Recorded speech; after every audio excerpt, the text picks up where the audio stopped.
de donner ordre à leurs forces de traquer les M23. Nous ne serons plus capables de tolérer une force militaire touriste dans notre pays. Bonsoir, bonjour, c'est Congo News 24. Bande Konanga, comme toujours avant de commencer notre émission, nous disons merci à Dieu. Nous disons merci à nos chers abonnés et téléspectateurs qui nous suivent partout dans le monde et en RDC. Bande Konanga, soyez les bienvenus. À la une, chers téléspectateurs, on va commencer cette émission Bandeko avec réunion d'urgence de l'EAC à Bujumbura. Donc, Oyoga Keindi, ministre belge Bandeko en Angola et à RDC pour le moment, les lois a commis à RDC basaki na réunion na Fachilelo. Alors, balobi qui application à loi de Salama immédiatement. De l'autre côté, lettre à Chiwewe, le chef d'état-major, Oyo a refoulaki tous les officiers rwandais de l'EAC bazonga na Rwanda. Tokolobango, point wana, bande konanga. Et puis on va parler encore. Pourquoi offensive ezaïko salamati? Moindo Nzangi a expliqué ma Congolais pourquoi offensive ezalaki ko salamati. Alors, bande konanga eza somo, tous à la connecter, peut to développer mon émission là. Deuxième point, chers téléspectateurs. Après de violents combats, bande konangai boyoka, oyo M23 batik, trouvé, bandeko, nakati, yaba village au ban bazaki délogé. Danger de mort. Et ça a koyi na émission yo. Tous à la connecter, peut-être développer mon émission la biso. Bokoyoka le sou bandeko, où il est qui, aux alentours de Kichanga. Alors, chers téléspectateurs, toko kende directement au Nord Kivu et pas wapi memo oyo peuple a pesaki et salimasu réunion d'urgence à Luanda parce que ba mone yeli ba ongai président ya Burundi a dit lettre ya Nord Kivu na Sud Kivu oyo société civile ba komaki et puis ministre belge à Kinshasa akuta na fachi pour l'application y a accord à Luanda. A Kenaki Angola d'abord, comme on a Lorenzo sur accord à Luanda, et puis comme on a Fachi. Donc, match est à quoi avancer. Et maintenant, nous avons une réunion d'espoir et puis réunion d'urgence. Oyo, EAC a passé dernière chance, la peuple, à attaquer un 23 ou bien Bakobenga na bango. Mais, nandenga tozomona, Nandenge Moïdo Nzango a expliqué yango, toko comprendre dans une émission oyo. Pourquoi Bazaï koko attaqué mais wana point, il y a troisième partie, na premier point. Alors, commençons d'abord si réunion oezo salama lobby à Bujumbura, c'est samedi. Ba bengango réunion moko d'urgence, et un message à population. Population à Kivu na Nord Kivu boye baki na émission parce que lo baki yango. Alors, même on bango yokan. Président Burundi, alobi non, citation n'est commis. Il faut tout appliquer à Kora Rwanda. Makamboza Mobulu, Rwanda a ça d'accord. Pour pas appliquer yango. Mais il y a signé qui yango. Alors, maintenant, bah quitter ma territoire. Et ce moment il faut qu'on attaque bango urgemment. Président de la République, a sololina ministre belge a sa d'accord a yebisi ba konja EAC nyonso que position a EAC na RDC eza oyo toyoka na kiti. Alors Fachi a sa dessus. Alors maintenant il faut pas appliquer accord à Luanda. Ba commis dans les problèmes bande ko ba convoquer ngo urgent pe bokoyoka ndenge to tanga na ndenge peuple pe apesa ki memone mémoire peuple za depuis quand les 30. Alors, mais moi, on appelle ça que le 30 janvier, maintenant, réunion au Salama, le 4 février. Wapi à Bujumbura, donc demain. Alors, maintenant, Makambwe, comme on a une peine ouverte, Bandeko, so clair boko yoka, oetu memeli bino lelo. Boko comprendre comment pays n'absou. En tout cas, eza mawa au sein de FARDC ezaka na ba nde tobenga assainissement wesilaki nango te. Il y a quelques officiers oyo baza kaka bato ya tutsi ba Rwandi tobenga bango ba Rwandi utube tutube bazaki na kata FARDC. Alors qu'est-ce qui s'était passé? Parce que bokoyoka bechiwe bato zo ya point par point na pona ba officier wana oya ba Rwanda baza na kati ya EAC bayaki na mission mususu boyebi ke tolubaki armée rwandaise bakokoza ate na RDC, mais alors que bakonzi na moyo état-major bazalaki na kati ya nini wana ya EAC, ils étaient là. Mission na bongo za premièrement ya kopekisa armée kenyenne koyebisa bango ke mweba parce que bango na bango nana linga batake ndeko mote na Rwanda. Alors Chiwewe abengani bango metozo ya na poa Chiwewe tokomekana kotanga tobanda na accord wana ya Luanda oyo kozala appliqué bientôt. Réunion ya lobby toyoka memo ya peuple après toye na oya Chiwewe après toyo sukisa pourquoi offensive ezali kosalamata. Réunion d'urgence de l'EAC pour offensive contre M23 à Bujumbura. Société civile ya Sud Kivu Nord Kivu Memo na bamba pesa qui est pas présent d'Achimi Oya Burundi et puis Tokoyoka Moindo Nzangi. Et puis mais Oyo Chiwewe lettre comment qu'il est 30 pour na koyebsa ba officier Oyo bakiti. Evariste Ndayishimiye président du Burundi et présent en exercice de la communauté des États de l'Afrique de l'Est, a convoqué ce samedi une réunion extraordinaire des chefs d'État et le gouvernement sur la situation sécuritaire dans l'Est de la RDC et les tensions persistantes entre Kinshasa et Kigali. Presque tous les dirigeants de la région ont confirmé leur participation jusque-là. Cependant, Salva Kiir Mayardit devrait s'absenter suite à la visite du pape François au Soudan du Sud dès ce vendredi soir. Côté Kinshasa, Félix Tshisekedi sera bel et bien présent d'après son cabinet. Une équipe d'avance est déjà présente dans la capitale burundaise. En effet, la partie rwandaise devrait également être présente au plus haut niveau d'après les sources de la présidence. Kinshasa ne cache point son inquiétude par rapport, par exemple, à la posture prise par la force régionale de l'EAC. Et Félix Tshisekedi souhaite que son mandat soit plus offensif. Il a encore dit ce vendredi à Adja Labib, ministre belge fédéral des affaires étrangères, au besoin de la facha, et que mission ya EAC toyokana ke eza offensive. Et ça, oyo nazomona lelo te naza dessus. Alors, ce qui s'est passé, j'attends de la part du président Tshisekedi cette force soit non seulement défensif, mais aussi offensif.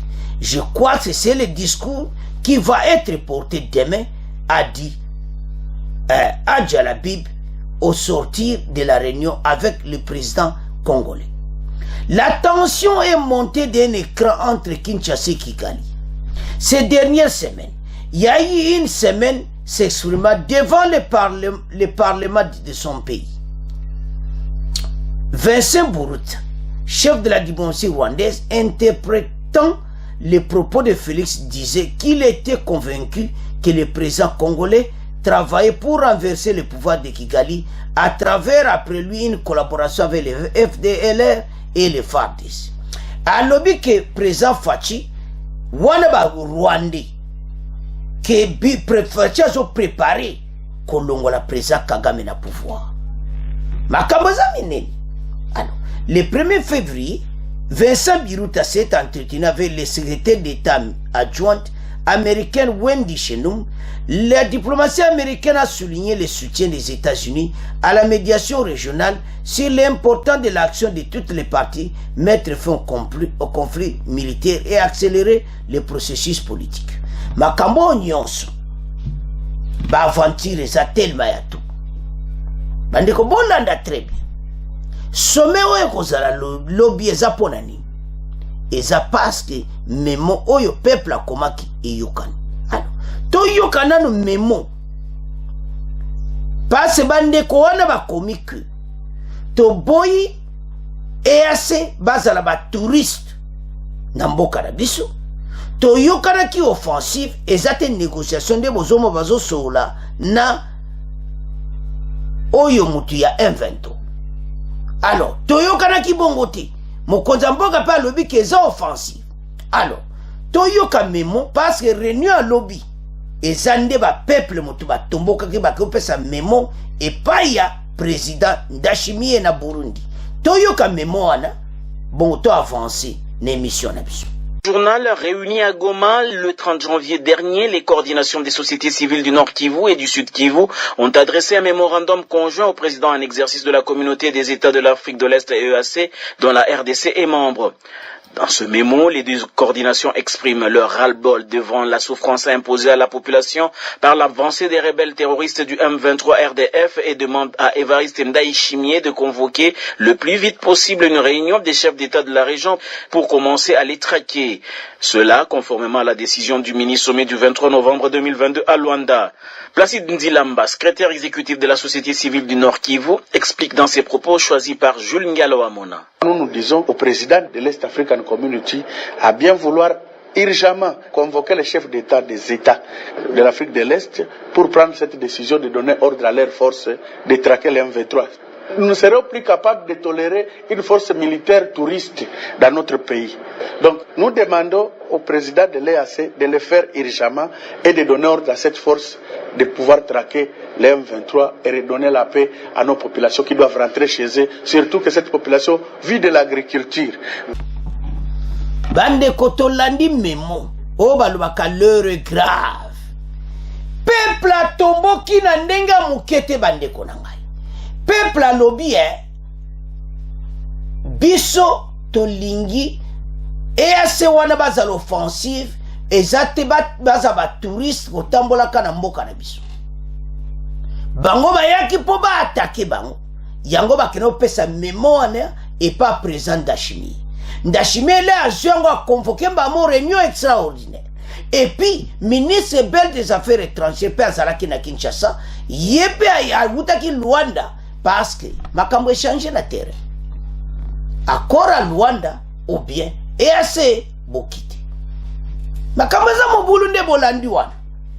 Peuple a tombo ki na ne mokete ba yebi si bonke efo ezala urgent.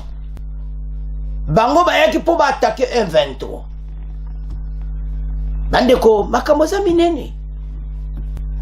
Tozo vivre ba situation moko soko tali olobi mboka na biso. Do makambo tu eza koleka wana. Eza mawa. Nasi boyoka ki topesa bino na émission elekaka que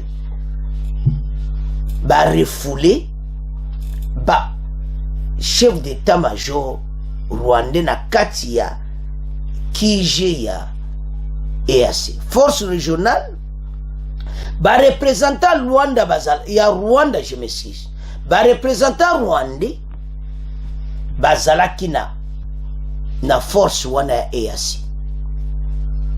Alors bango bayaki wana ezalaki po ba étouffer makambo nyonso eza kosala mawa bandeko soki tozotala biloko aboyi yango ozomona EAC baza koatake te parce que baza ensemble na barwandais na kati ya chef d'état-major wana. Alors chiwe walobi te ifo na benga na bantu akomi lettre ke ba officier rwandais nyonso oya EAC baza na Kije na Goma bango nyonso bakiti alobi pour des raisons sécurité bango bayaki wana ezate poba sala offensive bango bayaki po bapekisa offensive esalama te epuis bazocollaborer bazosala recrutement na kati ya est, c'est-à-dire bazoyebisa bafardc rwandais parce que ti lelo ya un groupe baza na bango bakeko rejoindre le M23 bandeko makambo eza minene. Donc il y a quelques-uns au bakita qui déjà côté à FARDC baké M23. Donc basana mongo lokote parce que baké wana makambo wana bato wana tout basa ko quitter le territoire congolais. Mokonza mboka le alobaki les mesures sont déjà prises. Bandeko fachi ayeba ki pona alobaki bon. Et ça solo. Alors, tu vois comme lettre dégage. Toyo kanano lettre chiwe. Bongo to commenter yango. Après tout le cas na oyi pomimboka. Pourquoi bazali ko sala offensive?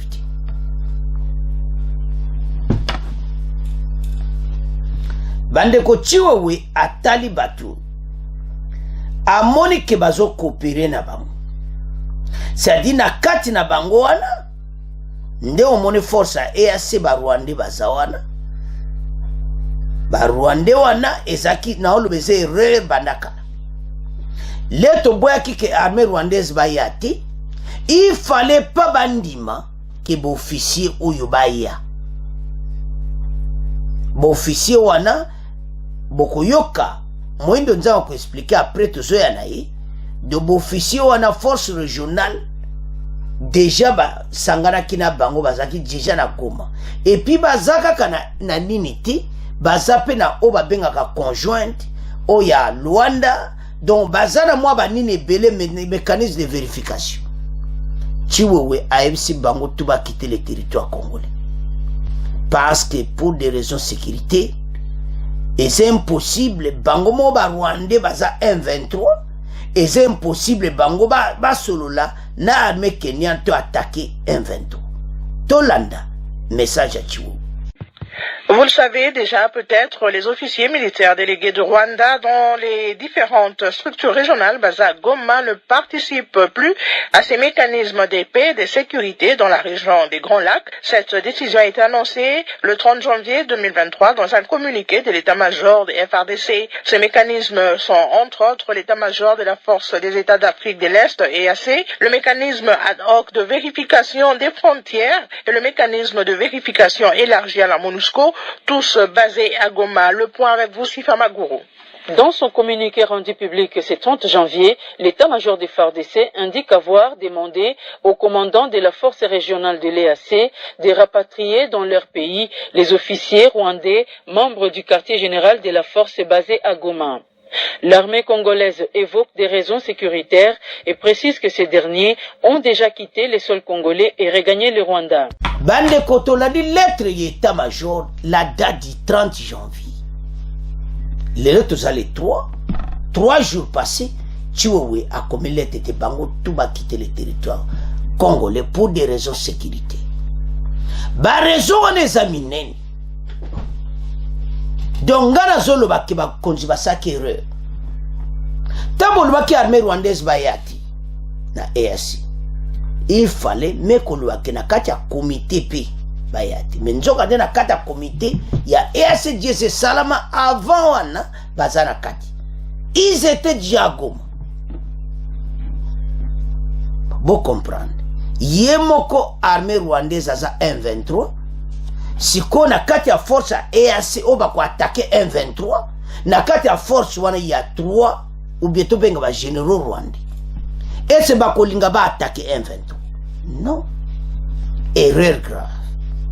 Et puis ba officier rwandais wano bazala ki na kati ya force ya EAC ba so 3 sur 4 bango bazo sala ba recrutement à partir de Goma bazo se téléphoner bazo zwa ba soda mususu bazo tinda bande kotala bolandi lettre chiwe baza déjà na Rwanda basiba kenda ki déjà ndeto lo baza na Rwanda ils sont déjà quittés donc na kati ya force état-major so kei okukuta bango bazati okukuta ya Sudan zawana okukuta ya Uganda zawana okukuta ya biso zawana do bazana bango kaka nga Uganda kuna konta pe fallait na Uganda pe ba ça voyait pas quitter mais parce que ya Rwanda ba il faut ba luka preuve ya Rwanda ki M23 ezaka armée rwandaise comment bango bazala wana bango chiwewe na lete ndeto landi extrait bango baki et maintenant tokene directement ce qu'on a point pourquoi offensive salamagati bon officier rwandais wana ba pekisaka armée Kenya et malamu to sa négociation parce que le lobby Rwanda et le lobby Uganda et le lobby bo wana mususu yango ba solo la entre bango et ba attaquer bango parce que jusqu'à présent on n'a qu'une seule force l'armée kenyane ba salaka ta offensive te ponani problème yango wana alors ceux qui nazo tala ba anglais ba congolais peut-être zo comprendre situation dans un terrain ça confusion mais ba konzi bazana mo erreur côté wana il faut to condamner bango pourquoi tambolo waki armée rwandaise ba yati il fallait pas bondima na kati ya force et à ces 3 ou bien 2 généraux rwandais bazala wana makambo to bango ba obongisa et à cette ba attaquer bango bazo tout faire. C'est pour cela que l'offensive est au Salamati. Espoir c'est quoi ça? Ndeto landi extrait wana. Espoir est ça qui accord. Il y a loin de quoi ça l'appliquer à partir de le peuple mutatomboki. Parce que peuple a le baki bon la même émission passée par okota nanzila. To landi explore de chelmino lelo na memona bango. Ezala urgence ba force o nyonso ba quitter le territoire congolais.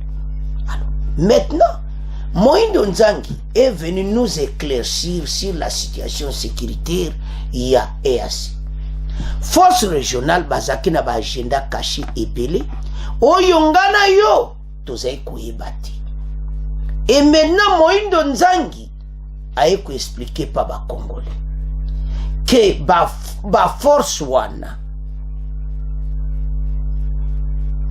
régionale na kati na bon kwa ba Rwandais bazalaki ezai ko empêcher bazai ko trahir tout position ya EAC ezaki di Rwanda zo yeba masolo basoli lelo ese ba ko attaquer biso est-ce que position Rwanda sai baki ba ko attaquer bangote alors permettre ba Rwandais ko arriver ko kota ndenge badingaki alors ezaki erreur kitondi mabango en premier lieu ba kota na kati wana to pexi armée rwandaise mais ba konzina bango mi 3 ou 4 bazaki na kati ya force EAC na kati ya quartier général na Goma. Alors bazako sala baba kamu moko do mawato. Alors pona ko éclaircir situation to yoka Moïndo Nzangi bazo tune ba question sur ba force oyo pourquoi bazayo sa l'offensive te Moïndo Nzangi expliquer que zaki pona be infiltrer Rwanda maintenant le kola chiwe wa refoulé bango ba kei donc kalate toza ko attaquer bango journaliste a tuni eske force est Rwanda donc soit le bilik donc bango baza une influence et tout ça alors Tolanda ba question ba tuni Moïndo Nzangi pour ba éclaircir situation bongo to avancer l'émission na biso bandeko Moïndo Nzangi wana parce que situation comme qui mawato parce que Mokonzamboka lobi la réunion de demain vise à évaluer l'application du processus de Luanda. Ça sera au parti de décider de quelle évaluation il s'agit pour l'instant. Il y a aussi cette force régionale qui est déployée. J'attends de la part du président Tshisekedi que cette force est non seulement défensive mais aussi offensive. Je crois que c'est le discours qui va porter demain. Wana, Habib, ministre belge, a lobby que message à peuple Yokan. Président Burundi a convoqué réunion moko d'urgence. Ndeto lana message alors. To yoka Moïndo Nzangi, bongo to avance. Mwindo Nzangi, ministre de l'Enseignement supérieur et universitaire, vous êtes élu de la province du Nord Kivu. La situation reste incertaine dans les zones où les affrontements ont lieu entre, d'un côté, les FARDC avec les forces d'autodéfense contre les rebelles du M23 appuyés par le Rwanda. Pourquoi, selon vous, monsieur le ministre, l'armée n'arrive pas à déloger ces rebelles? Bon, il faut dire que d'abord, la République démocratique du Congo est engagée dans un processus, celui de Nairobi de Rwanda, et nous sommes surpris, mais sans être sérieusement secoués, puisque nous savons que c'est leur méthode, que le Rwanda ait pris l'option, après le refus du président de la République, Félix Tshisekedi, de rencontrer Paul Kagame, que le Rwanda ait pris l'option de généraliser les attaques contre l'opposition ou contre les gouvernements congolais, notamment la région de Massi. Je voudrais profiter de cette occasion pour parler de la situation des compatriotes qui ont trouvé refuge dans les QG de la MONUSCO à Kitanga. Ce matin, ils sont au 10e blessés par balle, des balles tirées par les M23 contre une installation de la MONUSCO. Nous voudrions donc profiter de ce moment pour demander à la MONUSCO de condamner ces attaques contre ces installations et d'ouvrir très rapidement un couloir humanitaire pour que ces compatriotes qui sont là-bas soient évacués vers les endroits les plus sécurisés. On voudrait vraiment demander à la MONUSCO de le faire le plus urgemment possible, puisqu'il est inadmissible que le groupe rebelle tire sur les installations de la MONUSCO et qu'elle ne réagisse pas. La deuxième chose que je voudrais dire, c'est que le Rwanda continue à renforcer ses positions pour mener une guerre de très haute intensité dans cette partie du territoire national, notamment vers Kiroliwe, Nyamitaba aujourd'hui. Mais jusqu'à présent, nos forces continuent à occuper des positions autour de la ville ou de la grande cité de Kichanga qui est encerclée depuis tout ce moment-là. Et je voudrais donc dire que cette guerre de haute intensité qui nous est imposée par le Rwanda, malheureusement, pour certaines positions, nous n'arrivons pas à contenir les assauts, mais nos forces armées démocratiques du Congo sont à pleine réorganisation, comme vous le savez, pour essayer de voir comment organiser ensemble avec les alliés de la communauté est-africaine des opérations généralisées pour récupérer les territoires occupés par l'M23. Alors, en parlant des alliés de l'EAC, nous avons interrogé quelques habitants du Nord Kivu, précisément de la ville de Goma. Cette population a l'impression que depuis l'arrivée de l'EAC dans la zone, la situation est en train de se dégrader. Est-ce que vous avez la même impression, Mwindo Nzangi? C'est vrai, avec tout ce qui se passe sur le terrain, on a la même impression, bien évidemment, puisque la force avait été constituée comme une force de combat contre les groupes armés réfractaires au processus de Nairobi. Il est bien évidemment inquiétant pour tout Congolais qui observe la situation de voir que cette force n'est pas encore entrée en action alors qu'elle avait bien dit qu'elle pourrait engager ses troupes si le M23 ne respectait pas la ligne rouge qui avait été fixée pour le 15 janvier. Mais ensemble avec la communauté est-africaine, la République démocratique du Congo a donc demandé à toutes les forces engagées, notamment dans le cadre de cette force de l'élite africaine, de pouvoir se réunir pour trouver des mécanismes d'entrée en action. Et nous avons trouvé qu'au sein de ces forces, l'état-major qui était constitué aussi, entre autres, des forces des armées rwandaises, essayer de constituer une barrière pour empêcher aux forces régionales d'entrer en action contre le groupe armé M23. C'est pour cela que vous avez trouvé que la République démocratique du Congo a demandé de manière expresse aux officiers rwandais qui étaient au quartier général de la force est-africaine de pouvoir se retirer, ce qui a été fait. Parce que des informations à notre possession, des officiers qui pourtant faisaient partie de cet état-major de la force est-africaine, ce sont des officiers-là qui sont en train de faire des campagnes pour sensibiliser certains officiers congolais d'une certaine ethnie de se rallier plutôt au M23. Donc, je veux dire qu'à ce stade ici, la République démocratique du Congo continue à croire au processus de Nairobi et de Luanda et demande avec insistance à l'ensemble de la force est-africaine qui est sur le terrain, ensemble avec les FARDC, de pouvoir mener des opérations contre les M23 pour récupérer le territoire qui sont aujourd'hui occupés par ces groupes rebelles, soutenus par les Rwandais. Bandeko Sikotogolobani, nous avons suivi Tolandi Moindo Nzangi Batuni. Comment bateau bazako attaquer bisobondi mabango bazala wana? C'était déjà préparé d'un côté à EAC. Mais voilà plateau le baki ke wana za erreur. Mais bakonzi bazo corriger be erreur wana. Maintenant offensive déjà zo salama. Donc bateau wana bazaye ko lalisa peno yo kaka masulu. Tiwo wasali bien pour na refouler bateau yo bakende. Ndeko moko atune se bateau wana nyonso vraiment baki. Bo refouler bango. Mais baza monso quelque toi pas déguisé. Bandeko les problèmes otozana ngwa. Ndebolani Moindo Nzangi. Rwanda asala makambo déjà affaiblissa biso bandakala. Rwanda stratégie na ezale kaba généraux rwandais na kati ya FARDC. Et maintenant ba généraux rwandais na kati ya force ya EAC. Ba force ya EAC mweba sa l'offensive kabandeko c'est la même chose ezao le kana FARDC. Eza peuple ba film moko parallèle. O ezol le ka pour le moment na EAC sans offensive, eza même o eza ko le ka na FARDC na l'ère ya infiltration rwandaise. Bango bazana kati na ite so ba mvutaka ba soda na biso, ne so ba mvutaka ba tout. Donc na comprendre ba rwandais te, quel envoûtement.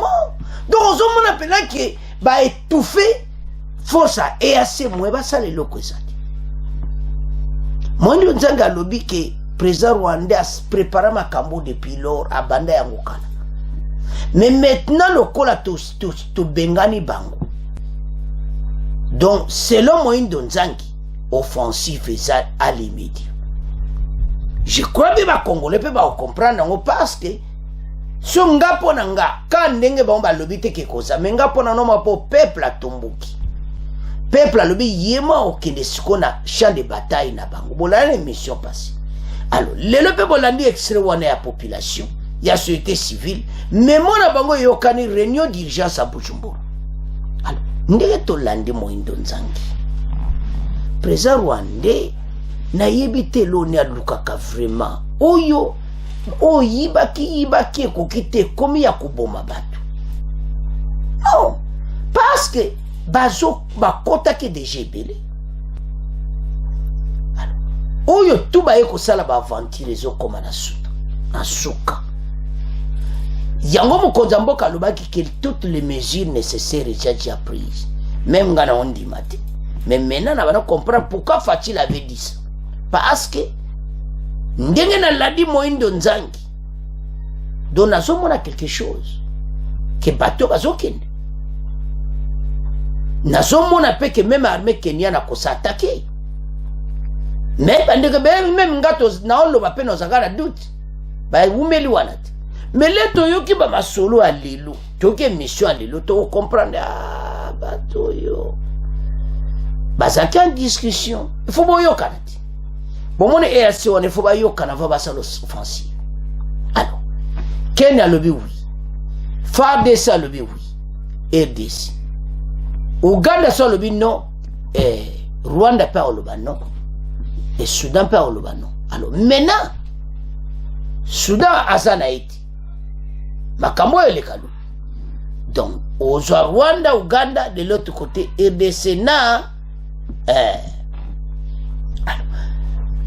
na batu ya Kenya. Alors eko senga siko décision ezwa malobi ya offensive direct parce que déjà oyo ba bazo sala ezo sala mawa. Alors maintenant tozo mona ki makambo za minene makambo eko sala malobi. Et puis nandimi Moindo Nzangi a raison parce que bango bazana kati wana ba préparaka déjà makambo na bango ko Rwanda sa mayele n'infiltration Et tellement que notre population, peuple, se passe à corrompu, na makabo et belé va trahir mboka d'une manière d'une autre. Tant que je sais que assainissement s'il a quitté. Bon, quelqu'un, Rwandais, ce soir, va quitter FARDC, va kena invento. Vous avez une désertion directe. Alors, maintenant, c'est ce que nous allons accueillir. Bat Oyo est comme imposer armée kenyane, va fungo la moto. Offensive et salam. Yangonde, lobby va ko discuter yango. Alors, lobby na été victoire, c'est ce qui Burundi. Na Kenya, na RDC, ba omi satu baza kote moko. Rwanda na Uganda, baza kote moko. Donc, ba omi satu so bandimi, et sa victoire pour le Uganda, jamais continué. Le Uganda et le Rwanda. Mais tu as déjà, tu as déjà mesure nécessaire. Parce que offensive et au salama, tu as un deuxième point, tu as un saganati. Ba Rwanda, ba kimi, ba tiki tiki, ba bombe partout. Donc, ils sont bokoyoka. Alors, parce que ndenge bazo kwa ko résister ti, ba lobby y a plusieurs dégâts côté ennemi. Mais tu as un poisson. Alors, ministre des Affaires étrangères belge, à Keneki Angola, Koyebsa, Lorenzo pon application ya accord à Luanda. Ayena Kinshasa Kutana Fachi. Donc, l'accord à Luanda est s'appliquer urgemment à l'urgence. Parce que le peuple n'a pas continué à souffrir, à continuer de soutenir. Voilà, ndenge makambukuleka. Bande ko tolandi wana mémoire ya population. Tolandi chiwewe abengani ba officier rwandais bazana Rwanda. Toyoki Moindo Nzangi ndenga expliquer ba Congolais. Tabandeko, aza ministre. Makambo ya lobi malgré ministre azanika pour gouverner, biso za pour le peuple. Et pas na biso toyebisaka Moindo Nzangi le kamoko. Que peuple azana besoin le kamukaka offensive. Soko esalamite ministre ya enseignement supérieur soki ndengo zoloba wana. Soki offensive esalamiti. Peuple ako bengana basoda ya EAC ya armée kenyane bakiti. Au moins les peuples atomoki, au moins l'armée à Soudan baye bayiti. Tozo bengana bango bakiti. Parce que loko monte baye touriste. Alors tourisme wana nde to yoki ba déclaration et ko sala malisuti. Mais moi peuple zaki clair batuyu tozo bengana bango. Au cas où EAC attaqué bangote parce que peuple a boy ba touriste akata mboka na biso. Et puis Moindo Nzangi a expliqué ngo très bien. Alors, bande konanga, c'est à ce point to komo tika. Premier point, to komo kende na deuxième point. Bande ko to komi na point na biso. Oyo après de violents combats, oyo sala meki si jeudi. Oyo kaka moto pelaki si les actes tchanga FARDC 123 kosakana te ba bombe na ba bombe. Alors soko yoki ndenge bitumbe salama ki jidi parce lelo ya le calme ba bombe za ko kita ba lobi ya beaucoup de perte belé côté à ennemi.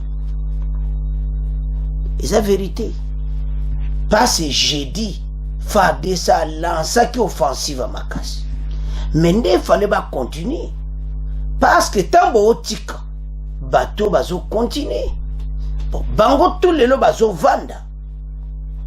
Le lo kimia parce que l'instruction a cessé le feu. Et Pesami était batika kubunda. Ambassadeur, ministre des Affaires étrangères belge, akenaki na Luanda pa na Kinshasa. Donc masolo ko beta malobi eza ya motuya na Burundi. Alors bande ko bitumba oya lobi ezalaki makasi basali ba perte. Toyo kananu mo extrême ke oya makambo elekaki jeudi. Mais toyo kananu elekaki lobi ka mwa moke boyoka ba perte eza côté ennemi. Bon mon été, ce qui fait ça continue pression, tu gagnes ma soul. Alors, Tolanda, moi, c'est le coup. Un calme précaire est revenu ce vendredi sur les lignes de front et le 1-23 dans le groupement de Bachali Kaembe, territoire de Massissi. Ces 24 heures a été d'intenses combats entre ces belligérants autour de Kiliroué. Alors, et ça somme, Toyo Kanano extrait Oyo, bon, to avancé. Selon notre source, l'ennemi viserait de couper la route à Kiroli-Roué pour prendre la direction de Rubaya. D'autres combats se déroulent à Karto, 5 km de Kichanga en direction de Mouesso. Cependant, du côté Buito, une accalmie relative s'observe ce matin dans la zone de combat, notamment à Kishiché, Moussaï, Lugarama et Bambou. Les bilans seraient lourds côté ennemi, affirme notre source, après des combats à l'arme lourde et légère qui opposent ces rebelles à l'armée et aux forces d'autodéfense depuis plusieurs jours. Les dégâts collatéraux sont nombreux à cause des bombardements dans cette région et la situation reste incertaine. Ete ba bombardement ou salama ki lobi wana ezala ki jeudi parce que lelo ya le calme donc ça somme. Alors ils sont là ça clairement ce qui te continue bon to kai bitumba oh mais l'on est à mawa après d'intenses combats ou salama ki jeudi lelo masule yo voilà renouer ko za na Burundi tout c'est mais nazomona ke biso pena soto tie pression na bato yo tokai bango passe nde na yo kiwana ke plusieurs pertes à côté benimi alors perte wana cause makambo ebele siko pona nini voilà oyo basali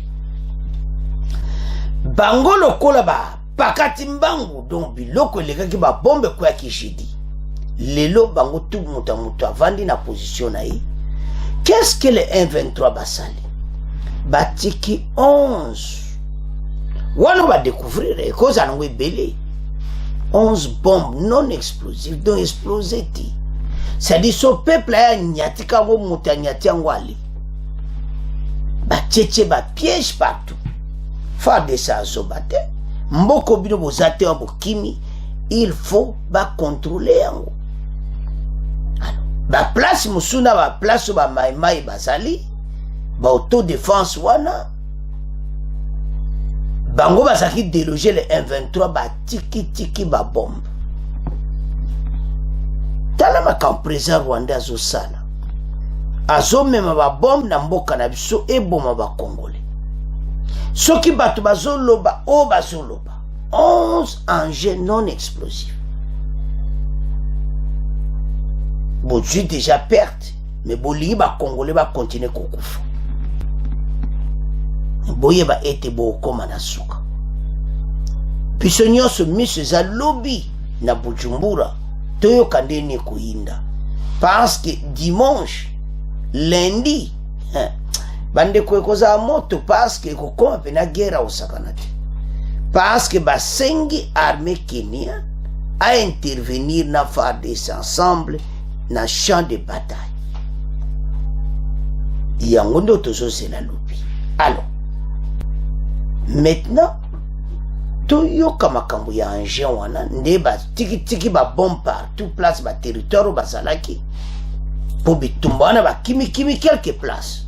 Bango tout bazana kichanga. Alors, totang. Découverte bandeko au nord Kivu de 11 engins non explosés sur Arugari et à Buramba. Banje wana batiango pied sikoyo nanan. Wana zapobo ma population. Les habitants du groupement de Rugari ont découvert jeudi 2 février 8 engins non explosés. Selon ces engins, des morts seraient abandonnés par les rebelles du 1-23 lors de l'occupation de cette zone. 3 autres engins explosifs ont été découverts le même jeudi à Buramba, au groupement Binza, vers l'église catholique, à Kanzanza, territoire de Rutshuru po bango na Mbinza bazali sûreté na Rugari bazali sûreté Buramba aloba tiki babom. Un des notables de cette contrée, Emembusa Mukamba, appelle à une action des organisations pour les déminages car ces bombes représentent un grand danger pour la population locale. Dans les endroits occupés par les rebelles du 1-23, plusieurs bombes sont visibles, dont 3 à Buramba. Cette position avait été occupée par ces rebelles. Ils ont abandonné ces bombes lorsqu'ils ont quitté cette zone. Nous signalons au gouvernement que d'autres bombes sont visibles à Rugari. Une autre bombe est piégée à Kishar. Et d'autres faits militaires sont abandonnés par les 1-23 partout où ils occupent. Nous invitons les organisations bandeko baza ko inviter l'organisation oyo baya kolongola ba bombe oyo parce que ça danger pour le peuple bandeko eza bina mobuluti parce qu'il faut baya kolongola yango. Alors to avance parce que makambo za minene awa donc soko tali comment batu oyo tellement que pression les gars qui m'a cassé à faire de ces minous que zaga au sakanati alors baya ba monika ati tokene to protéger ka kichanga ba village ototika na biso alors inda ki bande konanga. Alors avançons puisque la zone de Buramba est occupée par des Maïmaï. Là-bas il n'y a pas de 1-23. Il demande également aux forces de l'EAC de venir procéder au déminage de ces bombes, vu que la MONUSCO a quitté la zone. Ces bombes, selon lui, représentent un danger pour la population et des chèvres qui peuvent les faire sauter et causer aussi des dégâts énormes à la population. Parce que banyamaso bandeki banyatia nkaka bakufi et panzani pe babombe pe batu. Alors, sans plus tarder, Toyoka banje wana 1-23 batiki bon to avancer l'émission na biso. Nord Kivu, 3 engins explosifs ont été découverts par la population de Buramba hier jeudi. C'est dans le groupement Binza, territoire de Rutshuru. Ces engins de la mort sont enfouis en sous-sol vers l'église catholique de Kanzanza. D'autres seraient aussi découverts dans le groupement Rugari, affirment les habitants qui parlent d'au moins 8 engins explosifs abandonnés. Les habitants pensent que ces bombes sont des pièges laissés par les combattants du M23 lors de l'occupation de cette zone. Un notable de Rutshuru appelle à une action des organisations de déminage, car dit-il, ces bombes représentent un grand danger pour la population locale. Emembusa Mukanda. Dans les endroits contrôlés par les rebelles terroristes du M23, plusieurs bombes sont visibles, dont 3 à Buramba. Cette position avait été occupée par les rebelles du M23 et ils ont abandonné ces bombes-là lorsqu'ils ont quitté cette zone. Nous signalons aussi au gouvernement que d'autres bombes ont été visibles à Rugari. Une bombe est piégée aussi à Kisharo. Et d'autres effets de guerre sont abandonnés par les M23 partout où ils contrôlent. Nous rappelons les organisations qui travaillent dans les déminer les bombes qu'il est gratta de voir comment venir dépiéger ces bombes qui sont à Buramba, puisque la zone de Buramba est contrôlée par des Maïmaï. Là-bas, il n'y a pas de M23. Ils ont quitté là, ils sont à 5 km à Kisharo. Pour dire, l'EAC qui collabore avec les M23 peut nous aider à aller dépiéger ces bombes, vu que la MONUSCO a quitté la zone et ces bombes représentent un danger pour notre population. Des chèvres même peuvent dépiéger cette bombe et causer des dégâts énormes pour la population de Kanzanza, Buramba. Chers téléspectateurs, Tolandi Bissonyonso, 11 engins explosifs. Batiki yango, sokozotala olobi, en tout cas bateau yo. Bateau basa pena motema mabe bandeko. Osomona pena ki, non. Peuple, ceux qui nazotala na bime, population yo. Donc bango pona bango batu bakufa. Bolende be expliquer mais nyama ko le kataba le ko nango exploser. Donc ezab long batia soka o nyati ngo exploser. Alors 11 bakuti na ba village oyo bango bazalaki.